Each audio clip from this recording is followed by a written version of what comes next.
ఇక తెలంగాణ భవన్లో మాజీ మంత్రి ప్రస్తుత ఎమ్మెల్యే హరీష్ రావు మాట్లాడుతున్నారు. లైవ్ లో చూద్దాం. ఉన్న పంటకే రైతు బంధు ఎగబెట్టిండు. అంటే ఎన్నికల ముందు ఇంకో మాట చూశారు, కౌలు రైతుకు ఇస్తాం, రైతుకు కూడా ఇస్తామన్నాడు రైతు బంధు. కౌలు రైతుకి ఇచ్చినామని రైతుకు ఎగ్గొట్టం, రైతుకి ఇచ్చినామని కౌలు రైతుకు ఎగ్గొట్టం అన్నాడు ఆనాడు రేవంత్ రెడ్డి గారు. ఇవాళ ఏమంటున్నారు, అది కౌలు రైతు రైతు ఇద్దరు మాట్లాడుకోవాలి అని చెప్పి నిస్సిగ్గుగా మాట మార్చిన ఈ ప్రభుత్వ తీరు మీరు గమనించవచ్చు. ఇప్పుడు ఏమంటున్నారు, అధికారంలోకి రాగానే అది కౌలు రైతా వాళ్ళే తెలుసుకోవాలి, మాకు సంబంధం లేదన్నారు. ఆ రోజేమో కౌలు రైతుకు ఇస్తాం, రైతుకు ఇస్తాం, 3 పంటలకు రైతు బంధు ఇస్తా అన్నాడు. నిన్న మాట్లాడుతుండు సిగ్గు లేకుండా ముఖ్యమంత్రి. ఏం మాట్లాడుతుండు నిన్న, గత ప్రభుత్వం అట యాసంగి పంటలో రైతు బంధు ఎగ్గొట్టిందట. రైతు బంధు డబ్బులు ఇవ్వడానికి మేము జమ చేసి ప్రకటన కూడా చేస్తే ఎలక్షన్ కమిషన్ కంప్లైంట్ ఇచ్చింది మీరు, రైతు బంధును ఆపింది మీరు. ఇంకా అప్పుడు నువ్వు రెచ్చిపోయేమన్నావు, ఇప్పుడైతే 10,000 మేము వస్తే 15,000 రైతు బంధు వేస్తా అని ఎన్నికల్లో ప్రచారం చేసినావు. డిసెంబర్ 7వ తారీఖు నాడు నువ్వు ముఖ్యమంత్రిగా బాధ్యత తీసుకున్నావు. నాట్లు ఎప్పుడు పడతాయి తెలంగాణలో? డిసెంబర్ 7 తర్వాత 10 తర్వాత జనవరి దాకా పడుతుంటాయి నాట్లు. ఎప్పుడైనా డిసెంబర్, జనవరి, ఫిబ్రవరిలో రైతు బంధు వేసినాం. ఇప్పుడు నువ్వు ఎప్పుడు ఇస్తా అంటున్నావు రైతు బంధు? జనవరి 17వ తారీఖు తర్వాత రైతు బంధు ఇస్తా అంటున్నావు. డిసెంబర్ 7 నాడే నువ్వు ముఖ్యమంత్రి అవుతివి, మరి నువ్వు ఇవ్వాలి కదా రైతు బంధు. ఇప్పుడు జనవరి 17కి ఇస్తా అంటున్నావు. జనవరి 17కు డిసెంబర్ 7కు మధ్య తేడా 40 రోజులు. అంటే రైతు బంధు ఎగ్గొట్టింది రేవంత్ రెడ్డి, నిస్సిగ్గుగా గత ప్రభుత్వం ఎగ్గొట్టిందని చెప్పగలిగిన నేర్పరితనం కూడా రేవంత్ రెడ్డిలో ఉంది. అంటే దొంగే దొంగ దొంగ అన్నట్టు ఈయన ఎగ్గొట్టింది రేవంత్ రెడ్డి, రైతు బంధును ఆపింది రేవంత్ రెడ్డి, కేసీఆర్ ఎగ్గొట్టిండు, బీఆర్ఎస్ ప్రభుత్వం ఎగ్గొట్టిందని ఉల్టా చోర్ కోత్వాల్కు డాంటే అనే విధంగా మాట్లాడిండు. కరోనా వరుస 2 సంవత్సరాలు కరోనా వస్తే కూడా క్రమం తప్పకుండా 11 విడతల్లో 72,000 కోట్లు ఇచ్చింది కేసీఆర్ కదా. రైతు బంధు, రైతు బీమా కలిపితే 82,000 కోట్లు రైతులకు నేరుగా లబ్ధి చేకూర్చిన నాయకుడు కేసీఆర్, నిజమైన రైతు బంధువు కేసీఆర్. నువ్వు అవి ఆపుకుంటా కొర్రీలు పెట్టి అంత కొడితే 20,000 కోట్లు ఇచ్చినావు. ఇంకా 11,000 కోట్ల రుణమాఫీ ఉన్నది. నువ్వు ఇచ్చిన 20,000 కోట్లు కేసీఆర్ గారు ఒక్క రైతు బంధు, రైతు బీమాకి ఇచ్చిన డబ్బు 82,000 కోట్లు. అంటే నీకంటే 4 రెట్లు అధికంగా ఇచ్చిండు కేసీఆర్ గారు. ఈ రకంగా రైతు బంధు విషయంలో 3 పంటలకు ఇవ్వాలన్న రేవంత్ రెడ్డి, ఉన్న పంటకు ఎగ్గొట్టిన రేవంత్ రెడ్డి నిజస్వరూపం మీ ముందు పెట్టాం. అదేవిధంగా రెండవది బతుకమ్మ చీరలు. బతుకమ్మ చీరల్లో ఎట్లా మాట్లాడిండు, ఆయన నోటికి మొక్కాలి, చాలా గొప్ప సుభాషితాలు వల్లించిండు. ఒక్కసారి ఆ దివ్య ప్రవచనాలు చూద్దాం. ఒక మంచి డిజైన్తో ప్రతి ఆడబిడ్డకు 2 చీరలు ఇస్తే 30 లక్షల చీరలు మంచి డిజైన్లతోని మంచి క్వాలిటీ. సరిగా రాలే బిడ్డ. ఒక్క మంచి డిజైన్తో ప్రతి ఆడబిడ్డకు 2 చీరలు ఇస్తే 30 లక్షల చీరలు మంచి డిజైన్లతోని మంచి క్వాలిటీతో ముందుకు రమ్మని మా అధికారులకు సూచన చేసినాం. ఒక్క మంచి ఆ రోజు ఏమో కేసీఆర్ గారి ప్రభుత్వం ప్రతి బతుకమ్మ పండుగ కూడా ఏ పేదింటి ఆడబిడ్డ కూడా పండుగ పూట పాత చీరలు కట్టుకోవద్దు, కొత్త చీర కట్టుకోవాలి, ఇటు చేనేత కార్మికులకు ఉపాధి దొరకాలని కేసీఆర్ గారు చీరలు ఇచ్చారు. ఏమన్నాడు రేవంత్ రెడ్డి గారు, చాలా మంచి డిజైన్లు ఇస్తాం, ఒక్క చీర కాదు 2 చీరలు ఇస్తా అన్నాడు. కానీ ఉన్న చీర ఎగబెట్టిండు కదా రేవంత్ రెడ్డి. మన తెలంగాణలో ఆడపిల్లల్ని మహాలక్ష్మిలుగా చూస్తాం.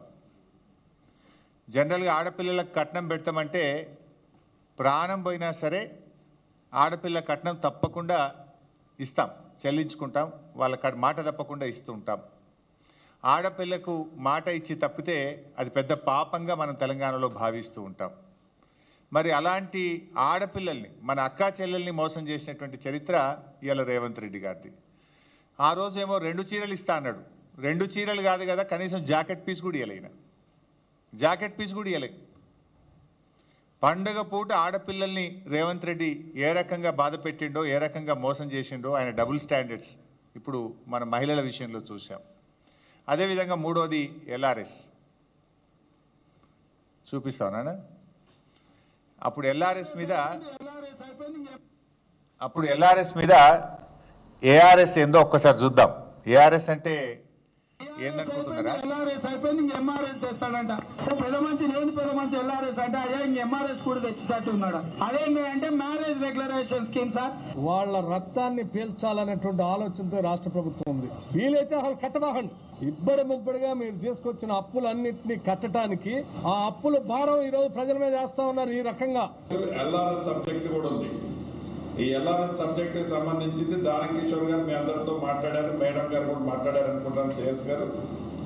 దీన్ని కూడా మనం చాలా రషప్ చేసి ఏదైతే షార్ట్ ఫాల్ అప్లికేషన్స్ అన్నీ కూడా వాళ్ళు మళ్ళీ అప్లోడ్ చేయడానికి మళ్ళీ మన వాళ్ళు నోటిఫికేషన్ ఏదో ఇచ్చినట్టు మీకు షెడ్యూల్ ఏదో ఇచ్చినట్లున్నారు.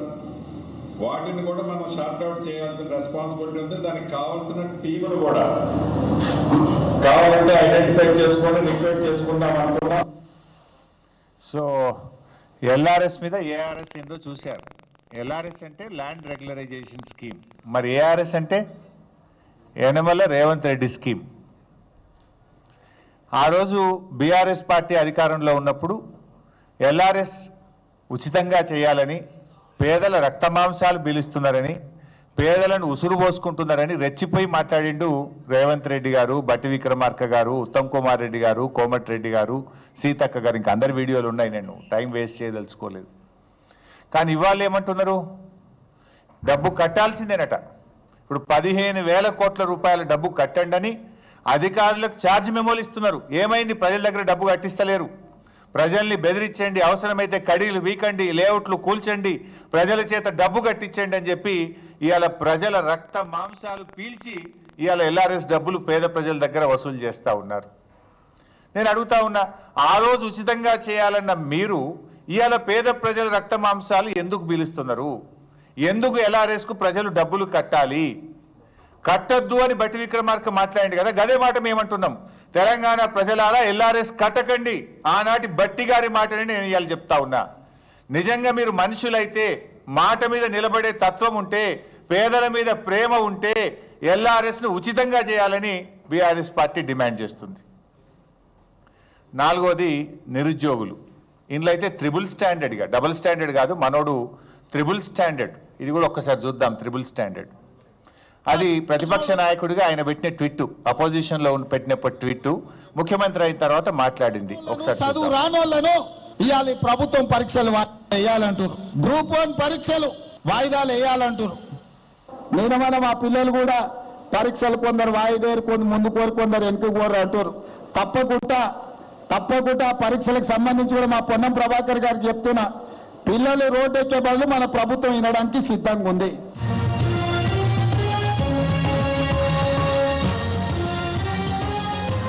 ఓకే. సో పోటీ పరీక్షల విషయంలో రేవంత్ రెడ్డిది డబుల్ స్టాండర్డ్ కాదు. ఆ రోజు ప్రతిపక్షంలో ఉన్నప్పుడు గ్రూప్ 2, గ్రూప్ 1 ఎగ్జామ్స్ కేసీఆర్ గారు పెట్టాలని నిర్ణయం తీసుకుంటే వాయిదా వేయాలి, 2 పరీక్షలు ఒక్కసారి ఎట్లా రాస్తారు అని చెప్పి ఈయన గారు ఆ రోజు మాట్లాడినాడు, ట్వీట్ పెట్టినాడు. మొన్న ముఖ్యమంత్రి అయిన తర్వాత ఇదే పిల్లలు అశోక్ నగర్లో రోడ్ల మీదకి వచ్చి పరీక్షలు వాయిదా వేయాలంటే ఇది ప్రతిపక్షాల కుట్ర అన్నాడు.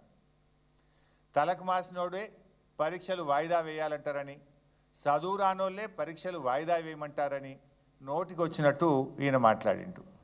మళ్ళీ ఇప్పుడేం మీరే చూసిండ్రు, తలకు మాసినోడే వాయిదా వేయమంటాడు అని అన్నది రాష్ట్ర ముఖ్యమంత్రి రేవంత్ రెడ్డి. ఆ పరీక్షలు వాయిదా వేసింది రాష్ట్ర ముఖ్యమంత్రి రేవంత్ రెడ్డి. ఇప్పుడు ఎవడు తలకు మాసినోడే? ఇప్పుడు ఎవడు తలకు మాసినోడు? నువ్వే కదా అన్నావు, తలకు మాసినోడే వాయిదా వేయమంటాడని చెప్పి. మరి వాయిదా వేసింది కూడా నువ్వే కదా. అంటే ఈ రకంగా ఆయన కన్వీనియంట్గా ఎప్పుడు ఎట్లంటే అట్లా మాట్లాడడం, ఏదంటే అది మాట్లాడితే ప్రజలు నమ్ముతారనే విధంగా ఈ త్రిబుల్ స్టాండర్డు పరీక్షల వాయిదా విషయంలో, నిరుద్యోగుల విషయంలో మాట్లాడిండు. నిరుద్యోగుల విషయంలో ఇంకా చాలా విషయాలు కూడా ఉన్నాయి. మొదటి సంవత్సరంలోనే 2 లక్షల ప్రభుత్వ ఉద్యోగాలు ఇస్తామని చెప్పిండ్రు. 2 లక్షలు కాదు కదా, 10,000 కూడా వీళ్ళు ఇచ్చినవి లేవు. అన్నీ కేసీఆర్ గారు ఇచ్చిన నోటిఫికేషన్లే. అంతే తప్ప జాబ్ క్యాలెండర్ విషయంలో ఫెయిల్ అయినరు. నిరుద్యోగ యువకులను కూడా కన్వీనియంట్గా మోసం చేసిండ్రు. ఇక సర్వేల మీద ఆ రోజు కేసీఆర్ గారు చేసిన సమగ్ర సర్వే మీద ఏం మాట్లాడిండు, ఇప్పుడు ఆయన ఏం సర్వే చేస్తుండు ఒకసారి అది కూడా చూద్దాం. ఆయన అడ్డమైన మన ఇంటికి పంపించి మన ఆస్తులు మన ఖాతాలు మన పిల్లలు మన వివరాలన్నీ అడ్డమైన చేతిలో పెట్టమంటాడా? ఎవడన్నా బుద్ధుండేటోడు చేసే పనేనా? మెడకాయ మీద తలకాయ ఉన్నోడు ఎవడన్నా మంది వివరాలు మంది కాబట్టి ఎటువైనా పర్వాలేదని అనుకుంటున్నాడు. ఆ రోజేమో పచ్చ పార్టీలు ఉండేవి.